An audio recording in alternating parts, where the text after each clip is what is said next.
we are going to Today we are going to discuss database concepts. Okay, for actually weightage for the board exam is 20 marks. The database already you studied in 11th standard, so today we are going to discuss only the introduction about the database and some queries. Clear? So let us start with data. So what is mean by data? So we know that data means it is nothing but raw facts. So what is mean by raw fact? Any single value is called as the data.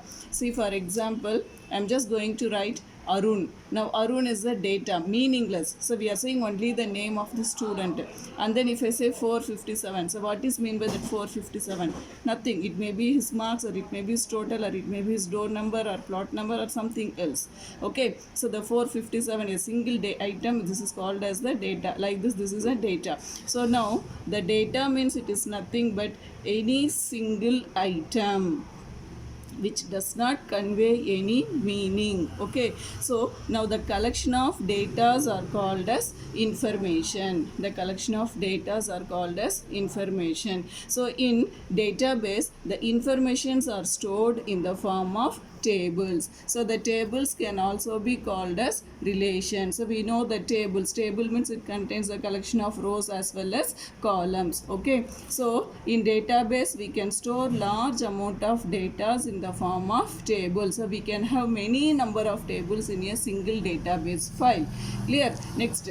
So how, see, for example, banks. In banks we have so many customers. So all the customer data will be stored in the form of database. So it will be easy for them to retrieve with their account number. Like that, the online reservation, everything. Okay. So next, DBMS. So what is mean by DBMS? Database management system. So the DBMS is a software that is used to work with database. That means if you want to create a table like this, means we need a special software. That software is called as DBMS. Clear? So example for DBMS is Oracle, MS Access, MySQL, etc. So now we are going to discuss MySQL. Actually this is a open source software. Open source software. So you know that meaning for open source. So free software, so we can download from the net. So we no need to pay anything for this. Next, how can we represent data in database? So we have several models to work with the database, that is called as data model. That means it is nothing but how the data is organized in the database. So we are in this data model, as per your syllabus, we are going to discuss only one model, that is called as relation data model. It is nothing but RDBMS, Relational Database Management System. So the RDBMS contains many tables. So we know this is a table. In RDBMS, the tables can also be called as relation. So each row in a table is called tuple, and each column in a table is called as a attributes. So the collection of tuples are called as cardinality. The collection of attributes are called as degree. Clear? Next, see, for example, I have created a table called student. So now the student is nothing but the name of the table. The name of the table. So it contains three attributes: serial number, name, total, and then it contains three tuples.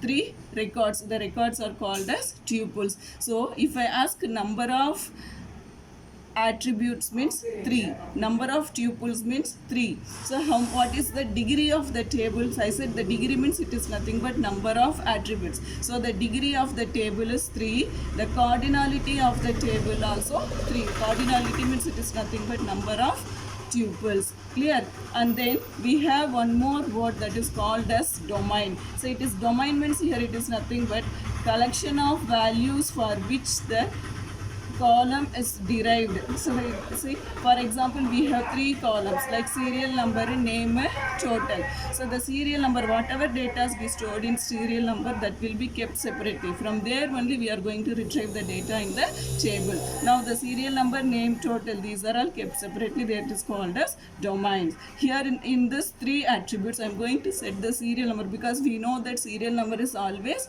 unique. So that serial number can be assigned as a primary key. You know very well about the concept primary key, even though we will discuss it later. Clear? Next, so to communicate with the RDBMS, so how can you, so we know that without the help of programming language, we cannot communicate with the computer. So if you want to communicate with the RDBMS software, means we need a special language that is called SQL, Structured Query Language. So it is not a perfect programming language. With the help of some statements, simple words, we are going to communicate with the RDBMS. Clear?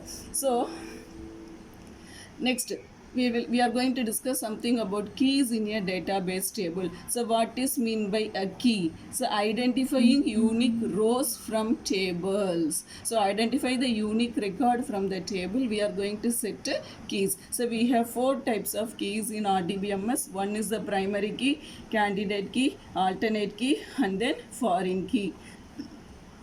So what is mean by primary key?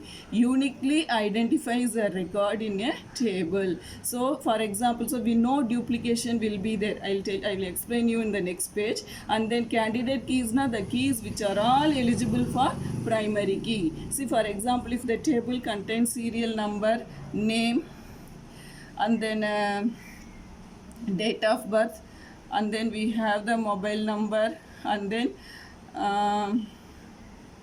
the student passport number, something is there. Okay, so I can set the serial. So we here which are all the fields or attributes can be eligible for primary key. Now we can say serial number, mobile number, as well as the passport number. Now these three keys are eligible for primary key. So I can say the serial number, mobile number, passport number. These 3 are the candidate keys. Out of these 3 candidate keys, I am going to set serial number as a primary key, means the rest of the 2 keys are called as the alternate keys. So the alternate key means it is nothing but a candidate key other than the primary key. Next to foreign key. The foreign key means it is nothing but one column of a table that points to the primary key of another table. So what is the meaning of this? One column of a table that points to the primary key of another table. See, for example,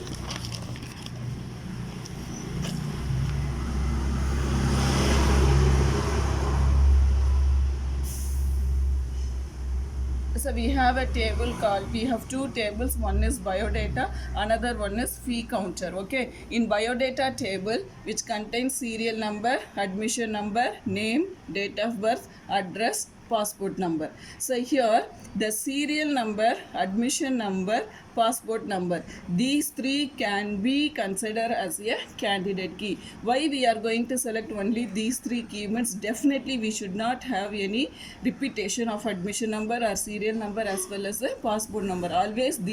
Always your passport number must be unique. Okay, but these 3 keys will be considered, these 3 attributes will be considered as a candidate key. Out of these 3 keys, I am going to select admission number as a primary key.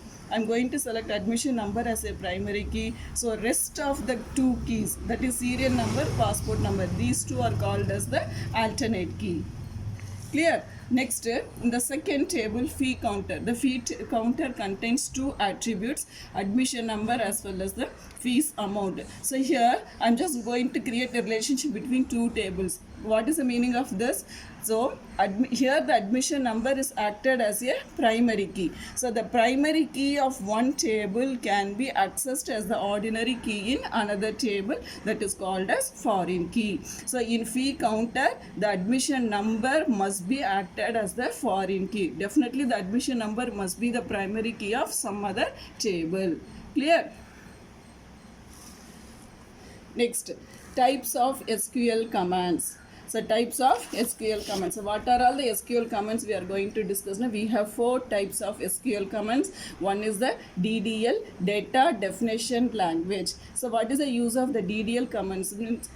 Means with the help of this we are going to create a structure of the table. We are not going to create the contents or rows or anything. We are just going to design the structure of the table. So with the help of create, alter, drop, etc. Okay, these are all the commands that comes under the DDL. Next one is DML, data manipulation language. So data manipulation means we are just going to deal with the data. After creating the structure of the table, if you want to insert some records or if you want to delete something, we can use the DML commands like select, insert, delete, update. Everything we will discuss it later. Next, DCL. DCL means it is nothing but data control language. Data control language. We are just going to give the rights to another person to access my data, or I'm just going to protect my table from the unauthorized person. Means we can make use of these two commands, grant and revoke. Next one is TCL, transactional control language, used to control the transactions like commit. Suppose if anyone is going to make some changes in my records or tables, now I can save that, I can roll, I can go back. That means I can undo the corrections, everything with the help of TCL commands. Clear? So in our syllabus we are going to discuss only DDL and DML commands.